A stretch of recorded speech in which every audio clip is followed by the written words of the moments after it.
1937. Amidst the 19th century splendor, a new governor arrives in Hanoi to take charge of France's colony of Indochina.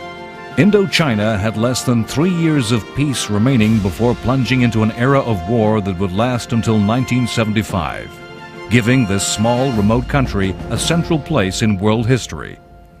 In 1940, the Japanese invaded Indochina, taking advantage of the defeat far away in Europe of France by Germany.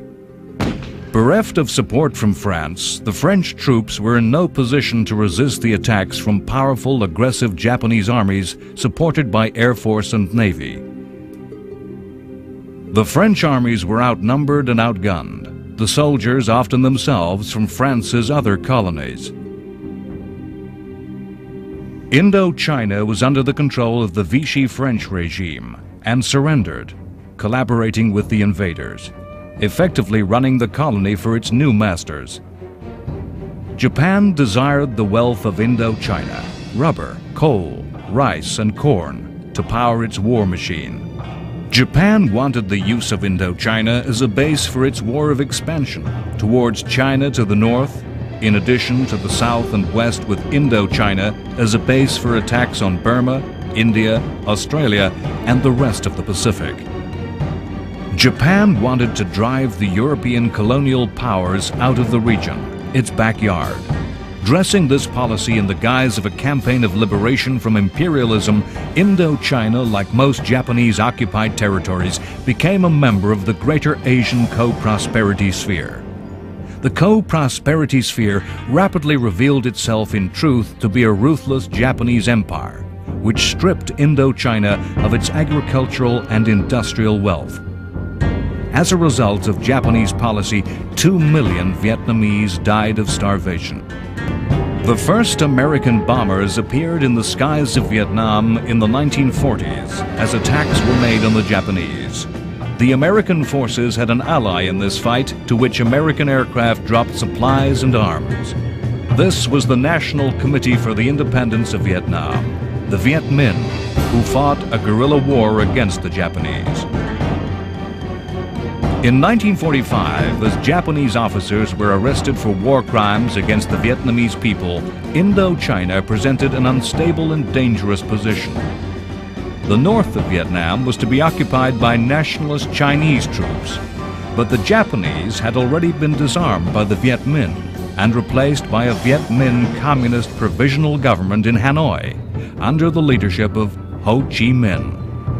The country was divided with British forces taking charge in the south, based at Saigon, a temporary division that was to become permanent and later a cause for war. In the south, the British were so stretched, the French too weak to act, that the former occupying Japanese soldiers were rearmed and used by the British as police. In the streets of Saigon, the British faced Viet Minh banners presenting the seething politics and the demand for a united and independent country. The French saw the re-establishment of their rule in Indochina as right and necessary, and began moves to regain control. As France regained strength, troops began to re-enter the country in ever-increasing numbers. France had declared Indochina a free state in the French Union, free to control its internal affairs, but with France able to decide foreign and economic affairs and able to station troops. The Viet Minh had accepted this in order to get rid of the Chinese. But in fact, the French had no intention of letting go, and as their numbers increased, so did tensions between the French and the Viet Minh. As the French marched through the streets of Hanoi, their forces presented an image of discipline and strength. However, the pride of the soldiers masked the stubbornness and unwillingness to perceive the truth of France's post-war position in the world. These forces were too strong not to be used, but not strong enough to overwhelm the Viet Minh, not strong enough to deter the Viet Minh, not strong enough to force and win any decisive battle. The blunt truth was that France, recovering from World War II, was neither rich enough nor strong enough to play the role of imperial mistress. What motivated France? Why was regaining control so important? French leader de Gaulle was a fervent patriot who simply believed in the greatness of France. Throughout the war in Europe, he had refused to be treated as anything other than the leader of a great power. De Gaulle's attitude was not unique. Many French wanted to return to normality, and the idea of normality was France as the mistress of a worldwide empire. Indochina was called the jewel in the crown of the French Empire, a rich province with great resources, worth having for more rewarding reasons than simply seeing a patch of the map shaded blue. The French and the Viet Minh became involved in a series of confrontations which resulted in late 1946 in the outbreak of an open war, with the government of Ho Chi Minh fleeing into hiding. The French aim was to end the war quickly. They employed textbook classic moves, a version of the Blitzkrieg, which had torn across the countryside of Europe. Air bombardment supported powerful thrusts and pincer movements by armored columns with parachute drops behind enemy lines. In the Europe of 1940, these tactics had brought the encirclement and surrender of vast armies. In the landscape of Vietnam, the enemy forces melted away and slipped through the grip of the armored pincers. The Indochina War was to be called La Guerre sans front, a war with no set positions, with no front line. The Viet Minh called 1947 the year of strategic defense. They avoided attacking the French force. Viet Minh attacks were confined to guerrilla activity. During this time, a network of spies and political activists filled the villages and countryside. The Viet Minh, in building up their strength, indoctrinated, educated, and trained. The French could not be certain whether any Vietnamese was friend or enemy. Bao Dai, the hereditary emperor of Vietnam, was persuaded to resume his throne by the French as they sought to create a political structure that justified their rule, turning history into reverse. Bao Dai was to be head of state in a puppet government of a supposedly independent country under French protection. Bao was a reluctant leader who preferred to live a life of luxury in the south of France, and his reign was punctuated by frequent exiles in Europe. In the first years of the war, in 1947 and 1948, in the classic French military tradition of Napoleon, the French mounted strong, aggressive invasions of the country strongholds of the Viet Minh. Throughout the next 7 years of the war, the French were always to seek this set-piece decisive battle. The French had strong motives to end the war swiftly. There was constant political pressure in Paris for cuts in military expenditure. French communists opposed the war, and rebellion was brewing in other parts of the French Empire. The French sought to destroy the Viet Minh leadership, the main headquarters, their strongest divisions. To attack in this way, victory, if it came, would be decisive. The victories won in these early offensives seemed crushing. In this period, the first phase, 9,000 Viet Minh were claimed killed, and a vast region of the country was said to be cleared of communist control, the network of subversion destroyed. The victory that surrounded the French amidst the smoke and ruins was an illusion. The Viet Minh, knowing that they had not the strength at this time to defeat the French, had withdrawn rather than face battle. As the French congratulated each other on the success and returned to barracks and base, the Viet Minh simply crept back to resume their control. The French, though they had cleared vast areas of the country, had established a range of forts in the north to protect the supposedly cleared areas from further infiltration across the Chinese border. Those forts, those lonely garrisons, were now dangerously exposed and surrounded within enemy territory. In 1949, Mao Zedong won power in China, his communist forces overcoming national Chinese forces. National Chinese refugees fleeing the new communist government escaped by raft and boat to Vietnam.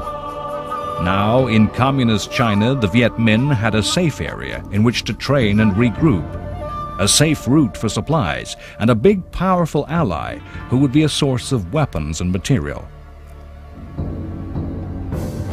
When, in 1950, the Viet Minh went onto the offensive, it was against the isolated northern forts along the Chinese borders, each the guardian of a strategic gateway from China, that their wrath was brought to bear. Remote from French air power, these forts lay in dense forest, without airstrips, without the later invention of helicopter. Reinforcements had to be by parachute drop or by ground convoys, which had to thread their way up along winding mountain roads. Roads that made ambush easy. Dense forest grew to the very edge of the tracks. The conditions of the road meant travel was slow, escape difficult. The forts fell, one by one. The loss of over 6,000 troops and the collapse of the North did massive political damage to the French war effort and were devastating for French strategy. The Chinese border was now completely open. There was no opposition to the flow of support. The strategic options open to the Viet Minh were now wider. They could now open attacks to the west, and they could make ever stronger offensives.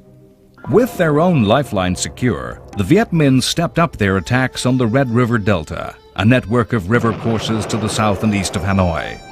The Delta was a key square in the strategic chessboard of the war. The Delta isolated the capital from the sea, from where all French supplies came. The Delta was in Viet Minh control, and the French engaged in a combat to keep their lifeline open. Throughout the war, the Delta was to be the scene of constant violence, sometimes of a major offensive, always of infiltration and terrorist attack. In 1951, the French armies were drawn into an attack in the Delta against the Viet Minh. The enemy, as usual, melted away. The French secured an apparent victory and pursued the retreating Viet Minh to secure their triumph. And then, suddenly, were attacked by a heavy Viet Minh assault. On this occasion, the French were strong enough. Heavy bombardment by land and air was brought to bear with 6,000 communists dead. Both sides could and should have been able to draw lessons from these first major engagements. The war would be won or lost by the side that could best live in and with the landscape. The French, for all their material strength, was immobile, tied to roads, obsessed with strong points and forts, failings and weaknesses which the Viet Minh were to exploit. The first phase of the war, while fighting was bitter, both sides were building up their strength. As the communists indoctrinated the population and trained in China, so too the French gathered their forces. As it was becoming clear that the war was a battle in the Cold War against communism, huge deliveries of heavy, sophisticated American weaponry became available. Ships disgorged arsenals of industrial military might. Convoys of weapons threaded their way through the countryside. The build-up of strength made the French once more go in search of a decisive, crushing victory to end the war once and for all. The French particularly saw air power as a key to winning the war. It broke the French forces free of the land. The Viet Minh had no air force and no air defense. Low-level attacks were made by the fighter bombers, high-level attacks by heavy bombers.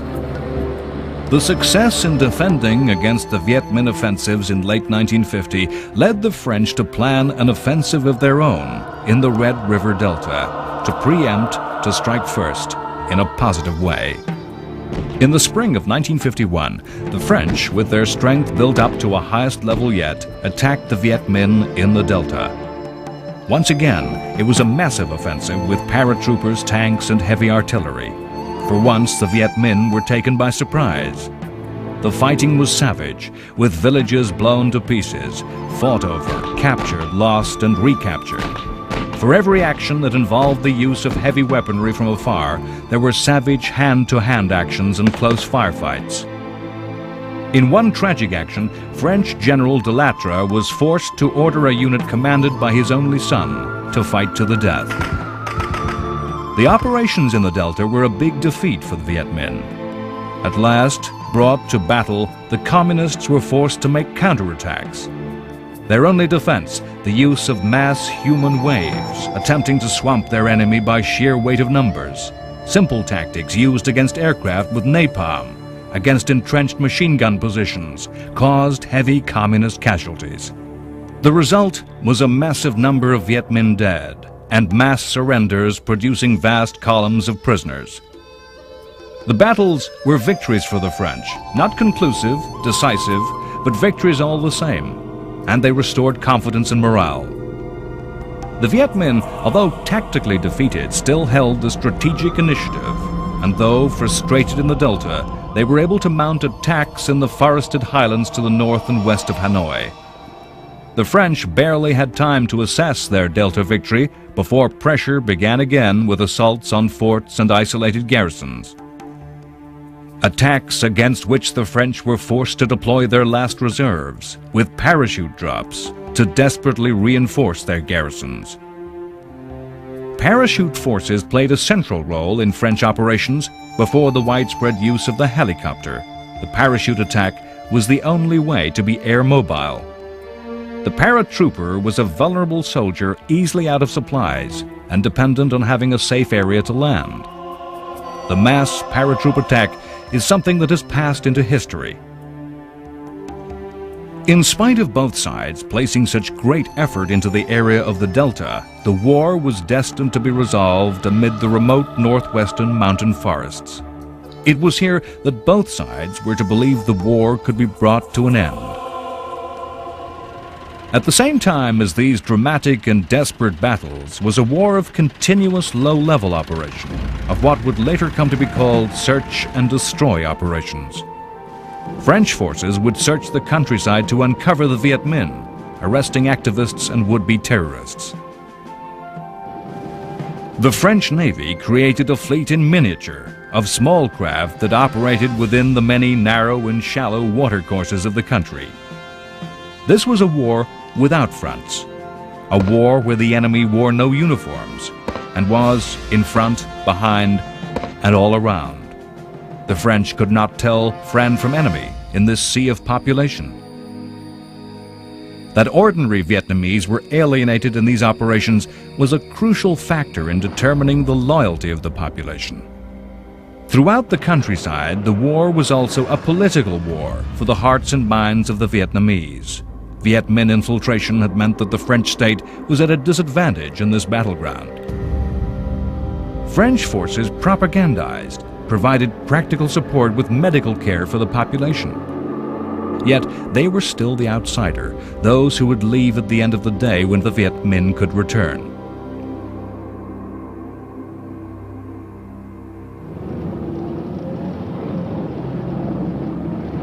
In 1951, French commanders knew that they had bought time with their successes in the Red River Delta.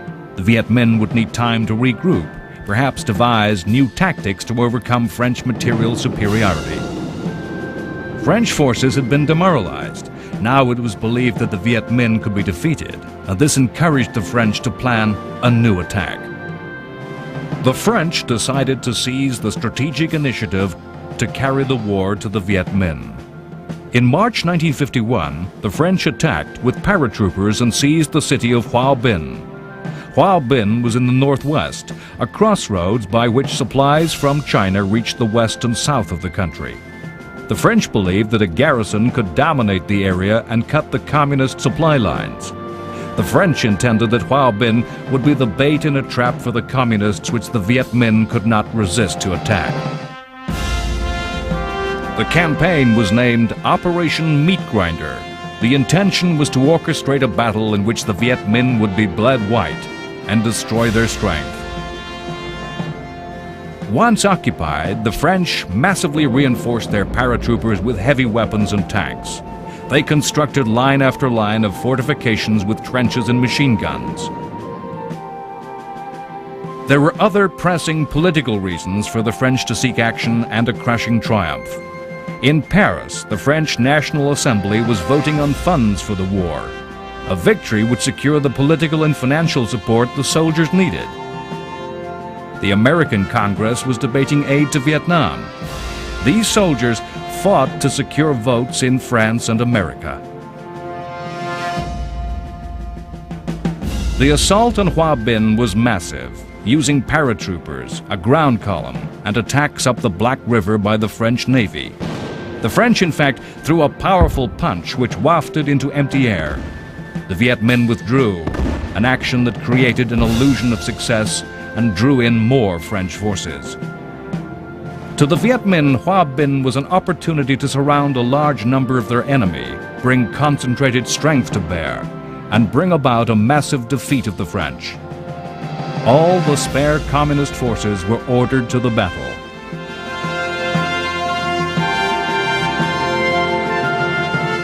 As so often in war, the events overtook the plans of the generals. Commanders on both sides had imagined that the battle would be for the city itself. In fact, the real killing grounds were to become the supply lines, Route 6, the highway from Hanoi and the Black River. All supplies by road and river had to run the gauntlet of a constant Viet Minh attack. The road was overlooked by hills and cliffs that the Viet Minh used to shell and ambush. As was the Black River, where the French Navy operated a small force of boats and landing craft. The Navy fought a series of battles against mines, artillery, and snipers, even Viet Minh frogmen, as it sent riverborne supplies. Sensing that a victory would be a dramatic turning point in the war, the Viet Minh threw resources recklessly against the heavily defended positions. Mass human waves attacked, squandering lives. In scenes reminiscent of 1916, the Viet Minh charged the dug-in French troops in dense formation, seeking victory by weight of number.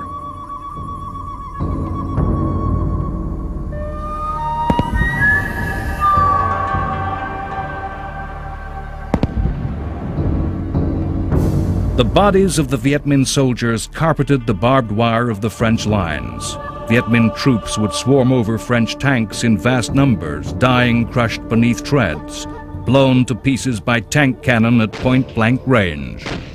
Dying until the numbers told, and the armored vehicles were covered in bodies, grenades thrown down the muzzles of cannons. The battles were bloody seesaw affairs, where ground was yielded and regained by the day and by the hour. Outposts built to protect the supply lines all along the river and the road were repeatedly overrun and destroyed, the Viet Minh retreating before counterattacks on the fort only to return and renew the battle at their initiative. French infantry were repeatedly ordered out into sorties and patrols to engage the enemy in a series of vicious confrontations. The Viet Minh marshaled artillery onto the high ground above Hoa Binh and began to bring the airstrip under shell fire, the wounded having to stay in what became known as the Hell of Hoa Binh.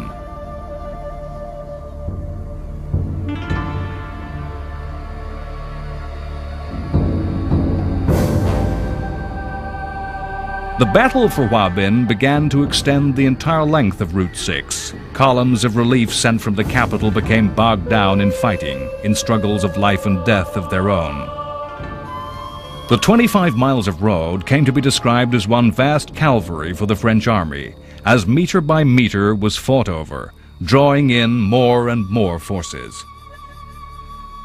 Hoa Binh had become a hemorrhage of French strength. With ghastly irony, Operation Meat Grinder began to run in reverse as more and more of France's forces were drawn into the battle.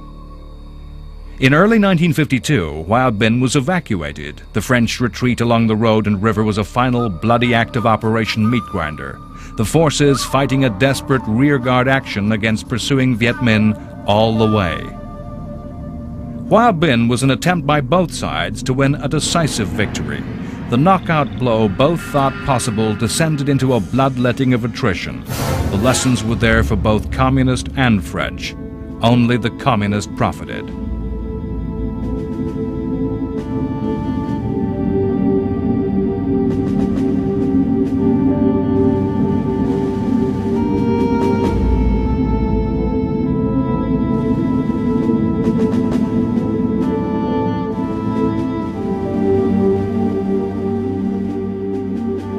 The fighting in Hoa Binh drew in the elite of the French forces, the most mobile units. This only increased the French disadvantage elsewhere. Having engaged the French in the northwest, the Viet Minh, like a nimble lightweight dancing round a heavy, more powerful but ultimately slower opponent, switched their attacks to the Red River Delta. Through 1952, a constant series of small level actions drained resources, attacking airstrips, burning villages. The incessant fighting, the continuous losses created the feel of a war that would go on and on forever. A war itself, already 5 years old, added on to the suffering and struggle of World War II, a continuous river of death, loss, and suffering.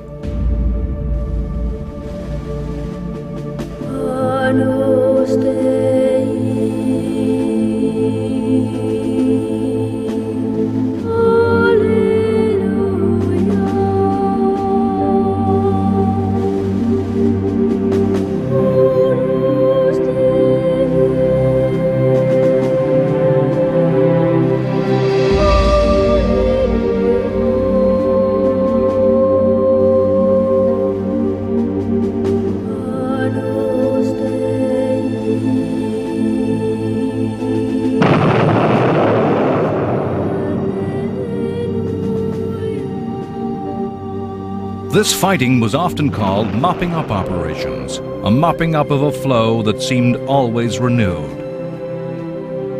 By late 1952, as the fighting continued with a low level of incessant skirmish, the Viet Minh were considering their actions in the next phase of the war. It was determined that the way to bring about the defeat of the French lay in the wooded hills of the Northwest. The Communist strategic focus moved firmly into the wooded hills, further inland, further on from Hoa Binh. In November of 1952, in response to growing Viet Minh activity, French attacks were made to the northwest with paratroopers and air support. Operation Lorraine was once more an attempt by the French to cut Viet Minh supply lines. In a constant stream of fighting, French forces were dragged into a greater and greater commitment into the northwest.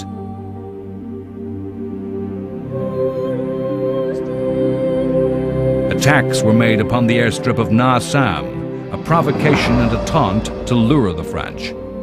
Operation after operation became set amidst the tangled and folded landscape of dense forested hills, each set at a more impossible angle to the other. Each in areas, in places at the end of more and yet more kilometers of dangerous and difficult road. In scenes that were prescient of Vietnam's future, the distant forests and mountain areas came under attack by the heavy bombers of the French Air Force. Massive air bombardments were thrown against the Viet Minh supply lines, a network of slender yet tough routes deep in the remote countryside and wildernesses, by planes and tactics designed to rip the heart out of industrial cities.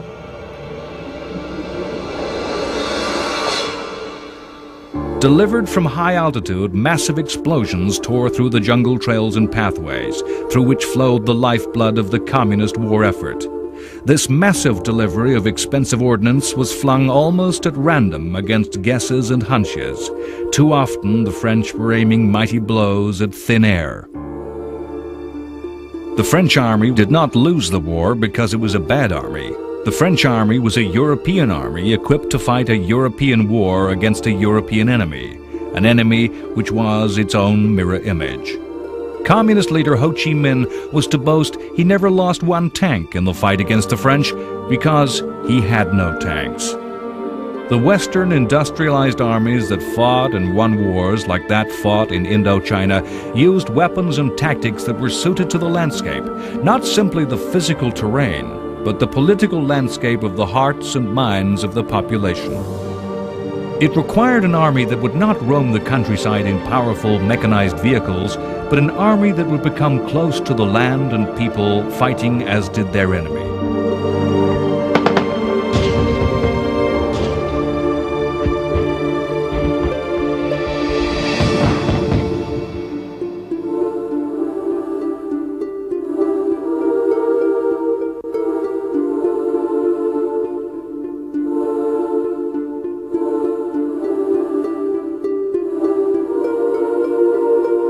By late 1952, the leaders of the Viet Minh had learnt of French tactics and of French strategy.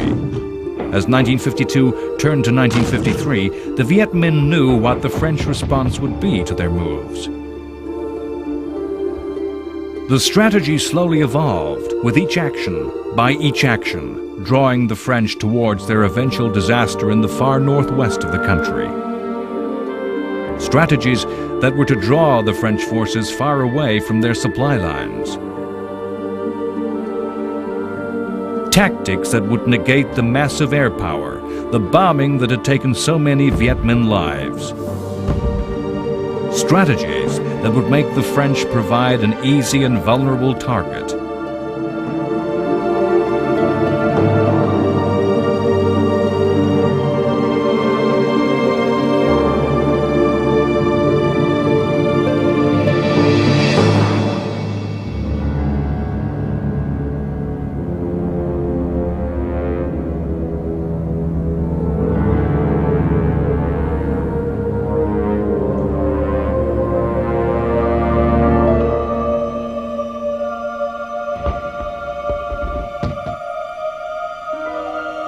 In the spring of 1953, the Viet Minh strategy began to unfold.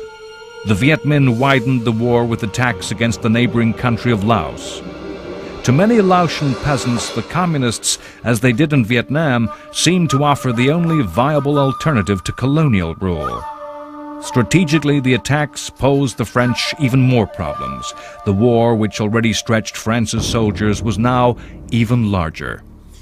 The war without fronts had yet another front.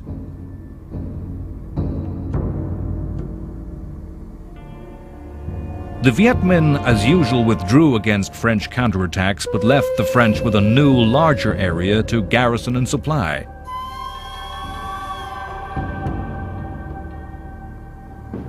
On the 20th of March 1953, the French occupied a town in northwestern Vietnam. A strategic crossroads, again a garrison, a fort that could cut the communist supply lines to the south and west. A town on the very edge of Vietnam. That town was Dien Bien Phu. The French war was to play out its final scenes at Dien Bien Phu. The script for the peace was already being drafted in Geneva. In scenes of classic diplomacy, a conference of the great powers gathered. Russia, America, China, Britain, and France met with the Viet Minh to resolve the future of Vietnam. Incredibly, in occupying Dien Bien Phu, the French were pursuing the same dream that had turned to nightmare at Hoa Binh.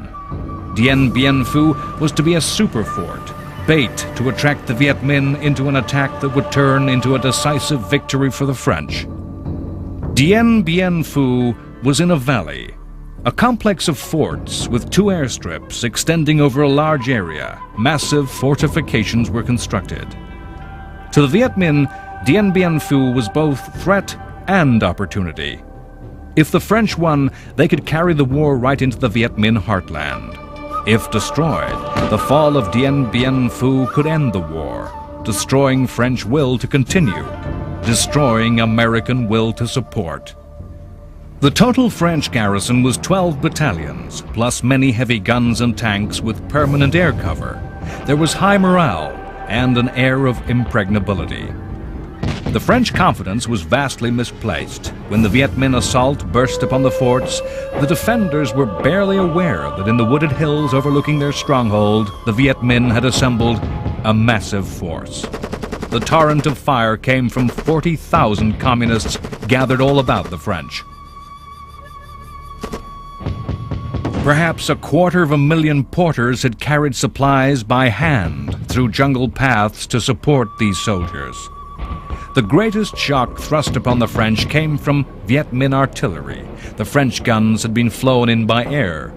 The Viet Minh had dismantled their guns and carried each piece by hand to its position in the high ground overlooking Dien Bien Phu, a feat of labor thought impossible.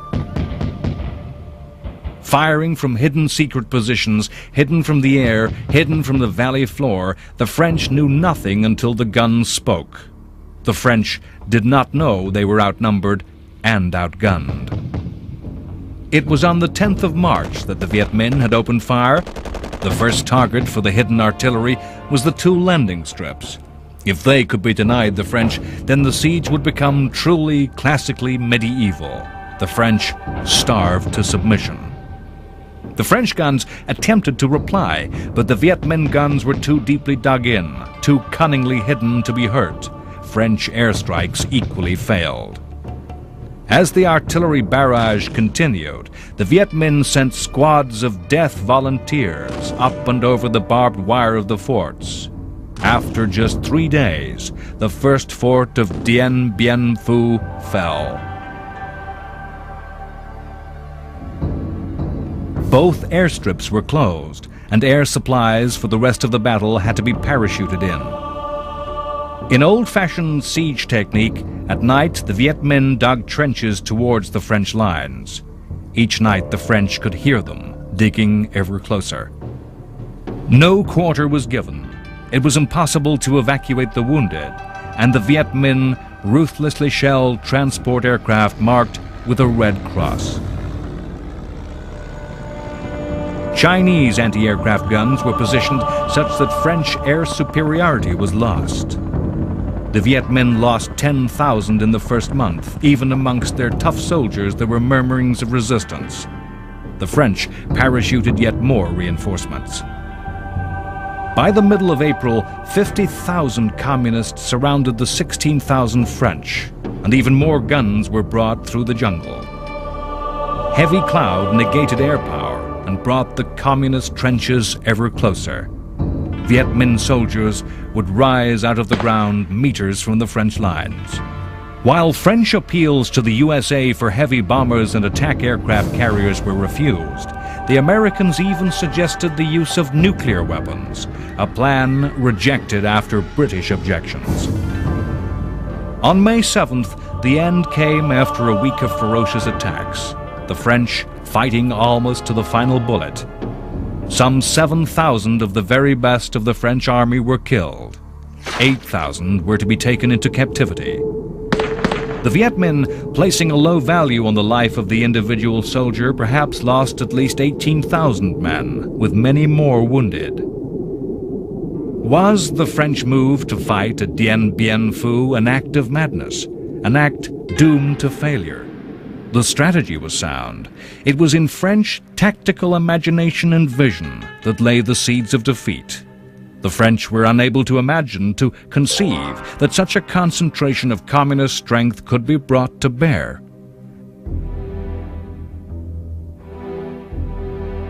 Dien Bien Phu was crushing to French will, shaking French society to its roots. Demonstrations and riots in protest at the conduct of the war, at the defeat, spread across the streets of Paris. Politicians blamed for the defeat were mobbed. There were calls for de Gaulle to return to power. The battle was more than a military defeat, a surrender of troops. It was a surrender of the will to continue by the French government. The war was to be brought rapidly to an end. The defeat was one more gust in the wind of change that was shattering the whole structure of the European great powers as their empires broke up. The war was not over. There was still more fighting and dying to be done. With morale shattered and reeling from the shock of the defeat in the West, the whole Red River Delta degenerated into a continuous melee as 80,000 Viet Minh troops engaged with the French. The peace settlement could not come too soon to end the agony.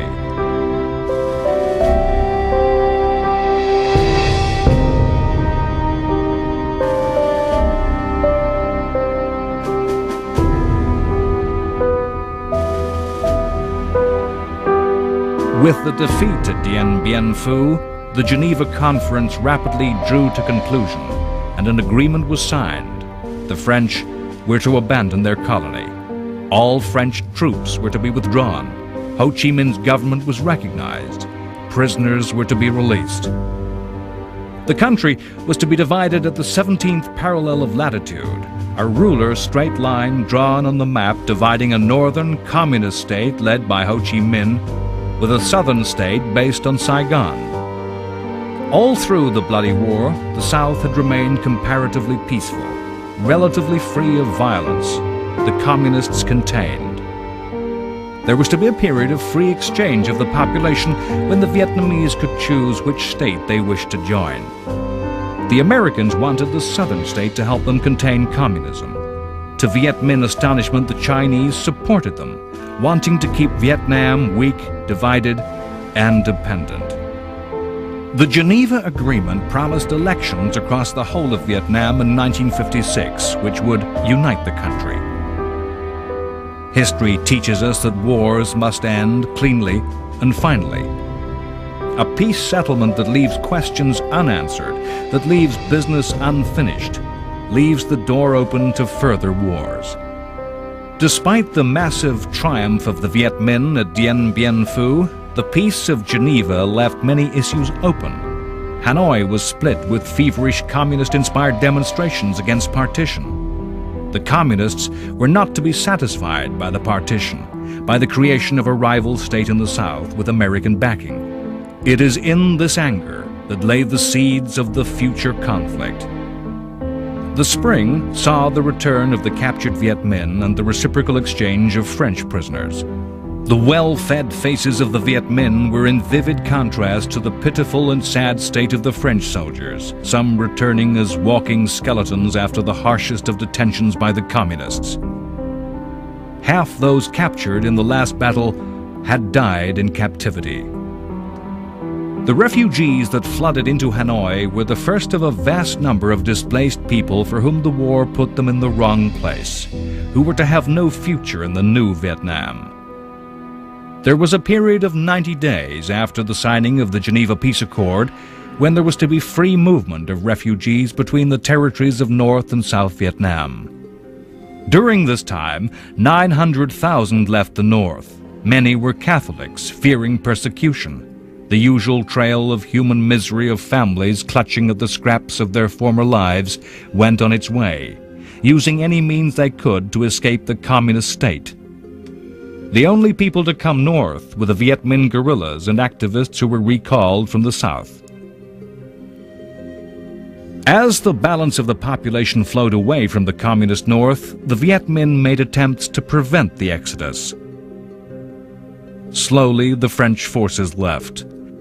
The faces of the soldiers reflecting joy and relief, balanced with shame, a failure of a proud European power, an image of national defeat and humiliation, and an ungraceful retreat from empire.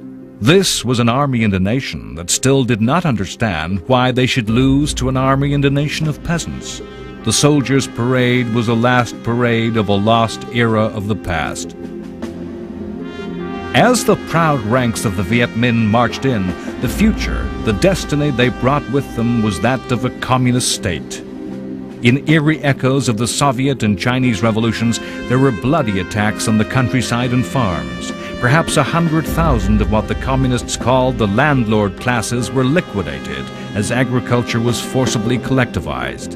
The communist ideology that marched alongside the soldiers was one of perpetual struggle. In the South, the refugees, another long line in the succession of boat people, struggled to an uncertain future. The state to which they came was founded only on the basis of not being communist, as a place where those who feared and had nothing to gain in the new order would go. Already amongst the poor, the homeless, the dispossessed and fearful, the Viet Minh were infiltrating communist activists who would seek to subvert the southern state. As the deadline for partition and the closing of the borders approached, when North Vietnam would become another sealed state that would keep its citizens in, the rush to flee the new order reached panic as the people became desperate to escape the future. Communist Vietnam became a state on the Stalinist model, where perpetual struggle, a perpetual fight against outsiders, the fight for further revolution was used to override and outweigh any other aim or aspiration that the people might have, and to justify any terms of harsh, austere rule.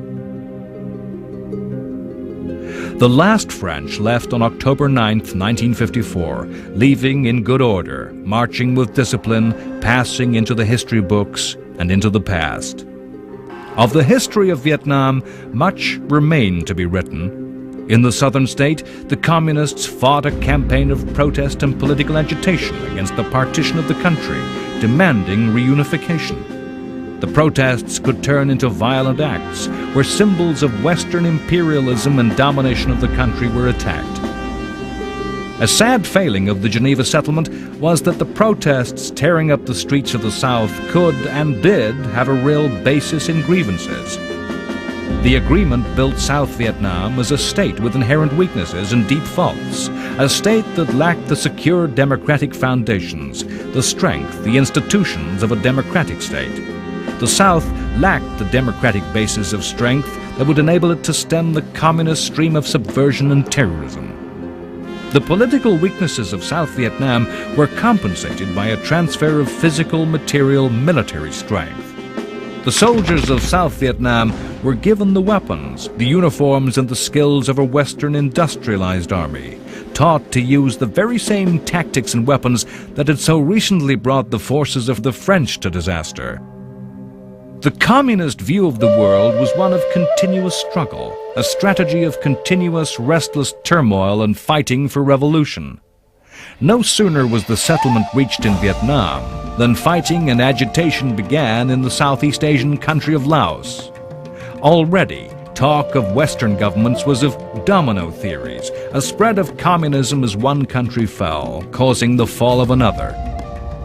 In the attacks on Laos was seen the next step in a communist attempt to dominate the region. It was not paranoia. Communism was an ideology that sought to expand, and by fighting its external enemies, communism suppressed its own failings. The government of South Vietnam was handed to Ngo Dinh Diem, a strongman and anti-communist who was chosen to be a bastion against communism. Diem was supposedly the premier beneath the monarch Emperor Bao Dai, who once more emerged to play a walk-on part in his country's history. Diem sat at the center of a web of nepotism and corruption in which family connection and friendship were the strings of power. Diem's state was a police state. In a series of doubtful votes and transparently rigged elections, Diem deposed Bao Dai and assumed dictatorial power. The 1956 elections never happened. Diem was confident that his presence as an ally to fight communism was more important to the U.S. than any lip service to democracy. The southern state was further weakened by religious and cultural tensions.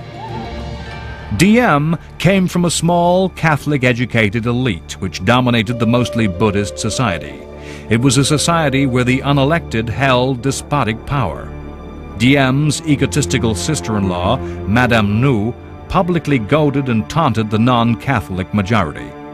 The tensions, inconsistencies, the weaknesses of South Vietnam meant that an eventual continuation of the war by the communists was inevitable.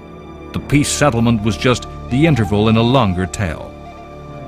In the tragic story of French involvement, their doomed, quixotic, and folly-laden attempt to cling to their colony, to cling to a past rather than face reality in the future, the blueprint was laid out for the history that was to follow.